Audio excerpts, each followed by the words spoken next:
ಒಳ್ಳೆ ಕಲೆಕ್ಷನ್. ಲೇ ಹುಡುಗ್ರ, ಲೇಟ್ ಆಯ್ತು, ಬೇಗ ಬರ್ರೋ.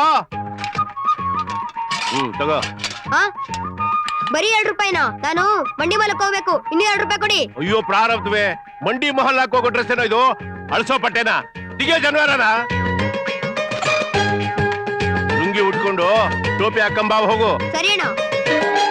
ಬೇಗ ಬಾ. ಸರಿ ಅಣ್ಣ. Very good.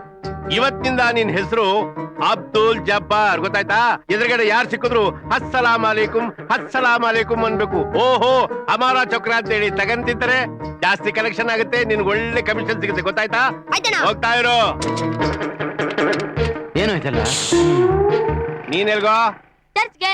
ಅಯ್ಯೋ ಬಡ್ಕೊಂಡ್ರು, ಪ್ರಾರಬ್ಧವೇ. ತಲೆ ಮೇಲಿರೋ ಟೋಪಿ ತೆಗಿ, ತಗೋ. ಈ ಕ್ಲಾಸ್ ಹಾಕೋ. ಯಾರೇ ಸಿಕ್ಕಿದ್ರು ಅಂಕಲ್ ಆಂಟಿ ಅಂತ ಪ್ರೀತಿಯಿಂದ ಮಾತಾಡ್ಸು. ನಮ್ಮವನು ಅಂತ ತಗಂತಿಂತಾರೆ, ಗೊತ್ತಾಯ್ತಾ? ಹೋಗ್ತಾ ಇರೋ. ನಮಸ್ಕಾರ ಶಾಸ್ತ್ರಿಗಳೇ. ನಮಸ್ಕಾರ. ಸಾರ್ ಯಾರು? ಸಾರ್ದು ನಮ್ ಕೇಸ್. ನೀರು ಹಾಕ್ತೀನಿ ಅಂತ ಬಂದು ಜೀರೋ ಆಗಿ ನಿಂತಿದ್ದಾರೆ. ಸರ್, ನಾನ್ BA ಓದಿದ್ದೀನಿ. ಈ IT BT ಕೆಲಸ ಮಧ್ಯೆ ನನ್ BA ಗ್ರಾಜುಯೇಟ್ ಗುಜರಿ ಆಗೋಗಿದೆ. ಯಾವ ಕೆಲಸ ಆದ್ರೂ ಪರವಾಗಿಲ್ಲ ಅಂತ ಮರ್ಯಾದೆ ಬಿಟ್ಟು ಬಂದಿದ್ದೀನಿ.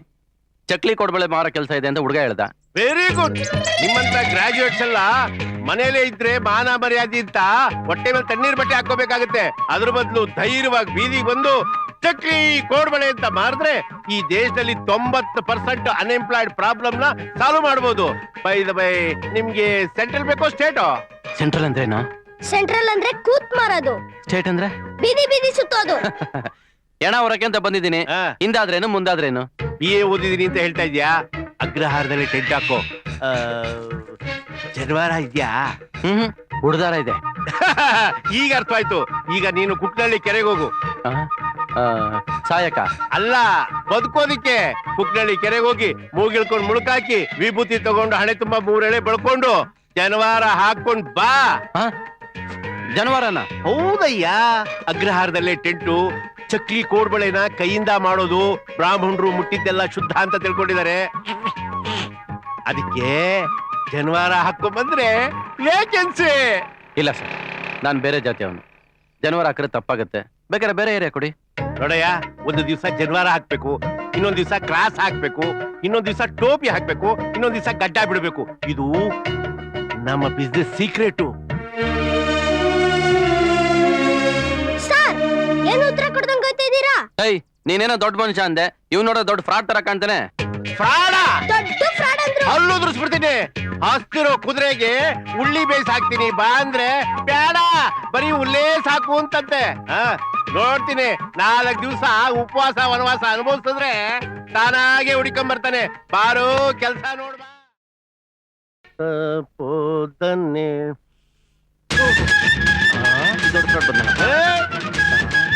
ಇರು ಇರು ಇರು.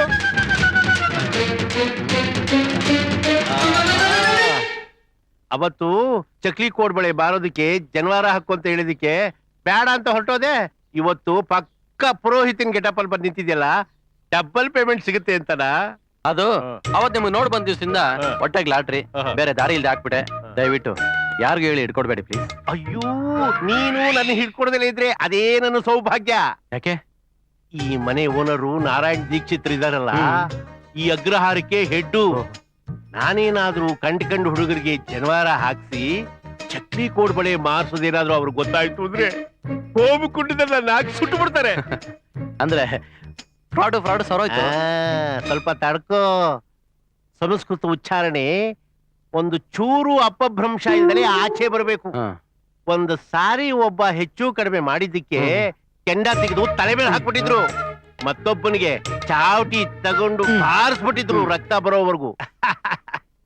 ನಿನಗೇನು ಕೆಂಡಾಲ ಚಾವಟಿನ? ರವಿಶಾಸ್ತ್ರಿ, ಮಾಡಿ ಮೇಲೆ ಇದೆ ಕಣಯ್ಯ. ಎಷ್ಟು ವಿಶಾಲವಾಗಿದೆ ನೋಡು. ತುಂಬಾ ಶುದ್ಧವಾಗಿರ್ಬೇಕಯ್ಯ.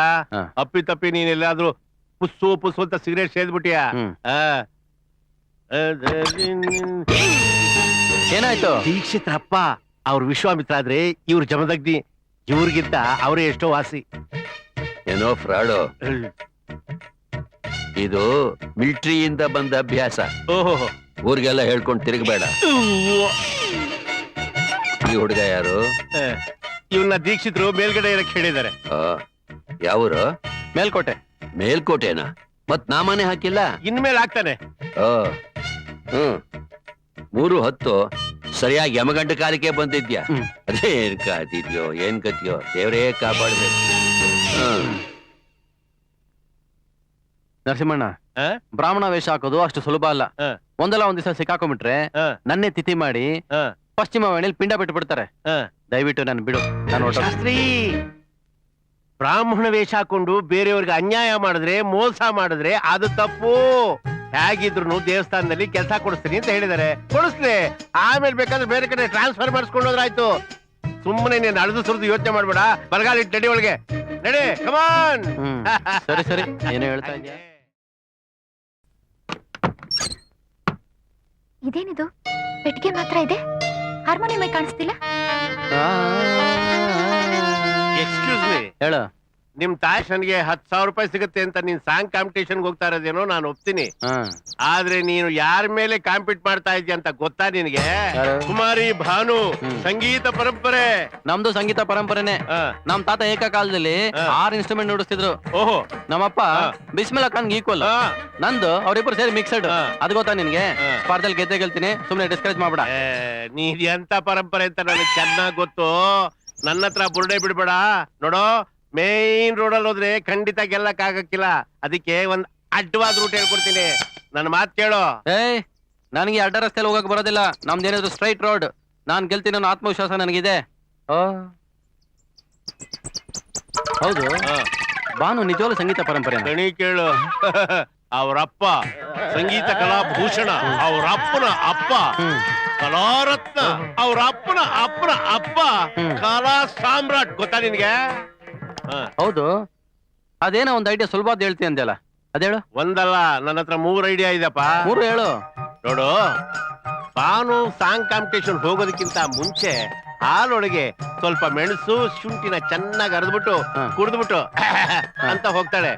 ನೀನು ಆ ಹಾಲೊಳಗೆ ಒಂದು ಬೇದಿ ಮಾತ್ರೆ ಹಾಕ್ಬಿಡು. ನೋ ಕಚೇರಿ, only toilet. No no no no, it is too much. ಅದೇನೋ ಇನ್ನೊಂದು ಹೇಳ್ತೀನಿ ಅಂದಲ್ಲ, ಅದೇಳು. ಎರಡನೇದ್ ಬೇಕಾ? ಹಾ, ನೋಡು, ಒಂದ್ ಅಂಗವಸ್ತ್ರದಲ್ಲಿ 6 ಜಿರ್ಲೆ ಇಟ್ಕೊಂಡ್ಬಂದ್ಬಿಡು. ಅವಳು ಟಾಪ್ ಅಲ್ಲಿ ಹಾಡ್ಬೇಕಾದ್ರೆ ಅವಳು ಮೇಲ್ ಬಿಟ್ಬಿಡು. ಅವಳಿಗೆ ಜಿರ್ಲೆ ಅಂದ್ರೆ ಅಲರ್ಜಿ. ಇದು ಸರೋಗೋದಿಲ್ಲ, ಯಾಕೆಂದ್ರೆ ಜಿರ್ಲೆ ಅಂದ್ರೆ ನನಗೆ ಅಲರ್ಜಿ. ಬೇರೆ ಹೇಳು. ಇದಕ್ಕಿಂತ ಬೆಟರ್ ಆಗಿರೋ ಒಂದು ಐಡಿಯಾ ಹೇಳ. ಹೇಳು. ಹೇಳು.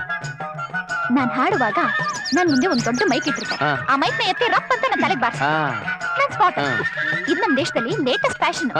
ಇದು ಸರಿಗಿದೆ. ಅಯ್ಯೋ, ತಪ್ಪು ನಂದಲ್ಲ. ಈ ಜಿರ್ಲೆ ಐಡಿಯಾ, ಈ ಬೇದಿ ಮಾತ್ರ ಐಡಿಯಾ ಅಲ್ಲ, ಈ ನರಸಿಂಹಂದು. ಏಯ್, ಅಯ್ಯೋ, ನಡಿಯಾ, ಒಂದ್ ನಿಮಿಷ ಇರು. ನಿಂತ್ಕೊಳ್ರಿ. ಭಾನು, ನೀನು ರವಿಶಾಸ್ತ್ರಿನ ಮದುವೆ ಮಾಡ್ಕೊಳ್ಳೋದ್ರಲ್ಲಿ ಅವನ ಬಗ್ಗೆ ನಿನ್ಗೆ ಯಾವ ಸಂದೇಹನೂ ಇಲ್ವಾ? ಯಾಕೆ ಕೇಳ್ತೀನಿ ಅಂದ್ರೆ, ಅವ್ನ ಪೂರ್ವೋತ್ತರ ಏನು ಅಂತ ಗೊತ್ತಿಲ್ಲ, ಹಿಂದೆ ಗೊತ್ತಿಲ್ಲ, ಮುಂದೆ ಗೊತ್ತಿಲ್ಲ. ಒಂದ್ ವೇಳೆ ಅವನೇನಾದ್ರೂ ಫ್ರಾಡು, ದಗಲಬಾಜಿ ಅಂತ ಮೆಸೇಜ್ ಬಂತು ಅಂತ ಇಟ್ಕೋ, ಆಗೇನ್ ಮಾಡ್ತೀಯಾ? ನನಗೆ ಅವ್ರ ಬಗ್ಗೆ ಚೆನ್ನಾಗ್ ಗೊತ್ತು, ಅವ್ರಂಥವ್ರಲ್ಲ. ಒಂದ್ ವೇಳೆ ಮೆಸೇಜ್ ಬಂತು ಅಂತ ಇಟ್ಕೋ, ಆಗೇನ್ ಮಾಡ್ತೀಯಾ? ಬರ್ಲಿ, ಗಂಡ ಹೇಗ್ ಹೋಗ್ತಾನೋ ಹೆಂಡ್ತಿನೂ ಹಾಗೆ ಹೋಗ್ತಾಳೆ. ನಾನು ಫ್ರಾಡ್ ಆಗ್ತೀನಿ. ಶುಭಶ್ಯ ಶೀಘ್ರಂ. ಎಲ್ಲೋ ಹೊರಟಾಗಿದೆ? ಅಮೆರಿಕಾಗೆ ಬಸ್ಸಲ್ಲಿ ಓಡ್ ಬರೋಣ ಅಂತಿದ್ದೆ. ಊರ್ ಬಿಟ್ಟು ಕಂಬಿ ಕಿಡ್ತಾ ಇದೀನಿ ಅಂತ ಹೇಳು. ಮತ್ತೆ ಇನ್ನೇನ್ ಮಾಡ್ಲಿ? ನೀನೇನು ಮಾಡ್ಬೇಡ. ನಿನ್ನ ಬಗ್ಗೆ ದೀಕ್ಷಿತ್ರ ಹತ್ರ ಎಲ್ಲ ಡೀಟೇಲ್ ಆಗಿ ಮಾತಾಡಿದೀನಿ, ಗೊತ್ತಾಯ್ತಾ? ಕಷ್ಟಪಟ್ಟು ಮದುವೆಗೆ ಒಪ್ಸಿದೀನಿ. ಮದುವೆಗೆ ಒಪ್ಪಿಸ್ಬಿಟ್ಟ? 90% ಒಪ್ಸಿದೀನಿ, ಇನ್ನು ಉಳಿದಿರೋದು 10%. ಇನ್ನು 10% ಈ ಜನವರದ ಬಗ್ಗೆ ತಾನೆ? ಎಕ್ಸಾಕ್ಟ್ಲಿ ರವಿ. ಅಣ್ಣ ನರಸಿಂಹಣ್ಣ, ಇದರಿಂದ ಮುಂದಕ್ಕೆ ಒಂದು ದೊಡ್ಡ ಭೂಕಂಪನೆ ಆಗುತ್ತೆ. ದಯವಿಟ್ಟು ನನ್ನ ಬಿಟ್ಬಿಡು. ರವಿ ರವಿ, ಭಾನು ನಾನ್ ನಡ್ ನೀರಲ್ಲಿ ಕೈ ಬಿಟ್ಟು ಹೋಗ್ತಾ ಇದ್ದೀನೋ. ಭಾನುದು ಲವ್ ಪ್ರಾಬ್ಲಮ್, ನಂದು ಲೈಫ್ ಪ್ರಾಬ್ಲಮ್. ಲವ್ ಗಿಂತ ಲೈಫ್ ತುಂಬಾ ಇಂಪಾರ್ಟೆಂಟ್. ದಯವಿಟ್ಟು ನನ್ನ ಬಿಟ್ಬಿಡು. ಹಾಗಾದ್ರೆ ನೀನ್ ಅವಳನ್ನ ಲವ್ ಮಾಡಿ ಸುಳ್ಳ? ಹಂಗಾರೆ ಅವಳು ನಿನ್ಗೆ ಇಷ್ಟ ಇಲ್ವಾ? ಅವಳನ್ನ ಇಷ್ಟ ಇಲ್ಲ ಅಂತ ಯಾವ ಬಾಯಲ್ಲಿ ಹೇಳಿ? ನನಗೆ ಮದುವೆ ಇಷ್ಟ ಇಲ್ಲ, ದಯವಿಟ್ಟು ನನ್ನ ಫೋರ್ಸ್ ಮಾಡ್ಬೇಡ. ಅದೇನು ಇಷ್ಟ ಇಲ್ಲ ಅಂತ ಸೌಂಡ್ ಬರ್ತಿದೆ? ಅಳಿಯಂದ್ರು ಮತ್ತೇನಾದ್ರು ಕುಟ್ನೆಪ ಹೇಳ್ತಿದಾರ? ನೆಪಾಗಿಪ್ಪ ಏನು ಇಲ್ಲ ಕಣಮ್ಮ, ಎಸ್ಕೇಪ್ ಆಗಕ್ಕೆ ಟ್ರೈ ಮಾಡ್ತಾವಳೆ. ನೀನ್ ಸ್ವಲ್ಪ ಸುಮ್ನೆ ಇರು. ಅಮ್ಮ ಭಾನುಮತಿ ದೇವಿ, ನಾನು ಪುರೋಹಿತ ಮಾಡೋ ಬ್ರಾಹ್ಮಣ ಅಲ್ಲ, ನಾನು ಸೌರಿಕ. ನೋಡು, ನೀನ್ ನನಗೆ ಇಷ್ಟ ಆದ್ರೂ ನಾನು ದೂರ ಹೋಗೋದಕ್ಕೆ ಇದೇ ಕಾರಣ. ನೀನೇ ಯೋಚನೆ ಮಾಡು, ಒಬ್ಬ ಬ್ರಾಹ್ಮಣನಿಗೂ ಶೌರಿಕನಿಗೂ ಎಷ್ಟು ದೂರ ಇದೆ ವ್ಯತ್ಯಾಸ ಅಂತ. ಮುಂದಿನ ಜನ್ಮದಲ್ಲಿ ಆದ್ರೂ ನಾನು ಬ್ರಾಹ್ಮಣನಿಗೆ ಹುಡ್ತೀನಿ, ಇಲ್ಲ ನೀ ಶೌರಿಕ್ಲಾ ಕೊಟ್ಟು ಆಗ ಇಬ್ರು ಸೇರ್ಕೊಂಡು ಜಾಯಿಂಟ್ ವೆಂಚರ್ ಆಗಿ ಶುರು ಹಚ್ಕೊಳ್ಳೋಣ. ಅಲ್ಲಿವರೆಗೂ ಬಾಯ್ ಬಾಯ್. ಮೊದಲೆಲ್ಲ ನನ್ ಕಂಡ್ರೆ ಇಷ್ಟ ಇಲ್ಲ ಅಂದೆ, ಆದ್ರೆ ಡೈರಿಲಿ ಉಮ್ಮ ಕೊಟ್ಟೆ. ಅತ್ತೆ ಮಗಳಿಗೇನ್ ಸೀರೆ ತಗೊಂಡೆ, ಅದನ್ ಕಡಿಮೆ ಬೆಲೆಗೂ ಮಾರ್ಕೊಂಡೆ. ಇದೆಲ್ಲ ಸರಿ ಬರ್ಲಿಲ್ಲ ಅಂತ ಈಗ ಹೇರ್ ಕಟ್ ಮಾಡಕ್ ಶುರು ಮಾಡಿದ್ಯಾ? ನೋಡು, ಇಷ್ಟು ದಿವಸ ನಾನು ಹೇಳಿದೆಲ್ಲ ಸುಳ್ಳು, ಇವತ್ತು ಹೇಳಿದ್ರದೆ ಫ್ಯಾಕ್ಟ್. ಫ್ಯಾಕ್ಟ್ ಅದಲ್ಲ. ಅಕಸ್ಮಾತ್ ನೀವೇನಾದ್ರೂ ಎಸ್ಕೇಪ್ ಆದ್ರೆ ನಾಳೆ ಬೆಳಿಗ್ಗೆ Prajavani, Kannadaprabha, ಉದಯವಾಣಿಲಿ front page news. ಮದುಮಗ ಓಡಿ ಹೋದ ಕಾರಣ ಮದುಮಗಳ ಆತ್ಮಹತ್ಯೆ ವಿತ್ ಫೋಟೋ ಬರುತ್ತಲ್ಲ, ಅದು ನಿಜವಾದ ಫ್ಯಾಕ್ಟ್. ಅಷ್ಟೇ ಅಲ್ಲಪ್ಪ, ರೈಲ್ವೆ ಟ್ರ್ಯಾಕ್ ಮೇಲೆ ಬಾಡಿ ಆ ಕಡೆ, ಹೆಡ್ ಈ ಕಡೆ. ಅಯ್ಯಯ್ಯೋ, ಅದು ಬೇಡ ಅಂದ್ರೆ ಹಗ್ಗಾನೆ ಫಿಕ್ಸ್. ರವಿ ರವಿ, ಒಂದ್ ಹೆಣ್ಣು ತಾನು ಪ್ರೀತಿಸಿದ ಹುಡುಗನ ಮನಸಾರ ಮೆಚ್ಚಿ ತಪ್ಕೊಂಡ್ಲು ಅಂದ್ರೆ ಅವನಿಗೋಸ್ಕರ ಅವಳು ಆತ್ಮಹತ್ಯೆಗೂ ತಯಾರು. ಅಂಡರ್ಸ್ಟ್ಯಾಂಡ್? ನರಸಿಂಹಣ್ಣ, ನಾಳೆ ಮದುವೆ ಅಂತ ಬಂದ ಮೇಲೆ ನಮ್ ತಂದೆ ತಾಯಿ ಇರ್ಲೇಬೇಕು ತಾನೆ? ಅದಕ್ಕೆ ಏನ್ ಮಾಡ್ತೀಯ ಈಗ? ಅದ್ ಯಾರಿಗೂ ಗೊತ್ತಾಗ್ದಲ್ಲೇ ಇರೋ ತರ ಮ್ಯಾನಿಪುಲೇಟ್ ಮಾಡೋದು ಈ ನರಸಿಂಹನ್ ಕೆಲಸ. ಓಕೆ. ಅದೇ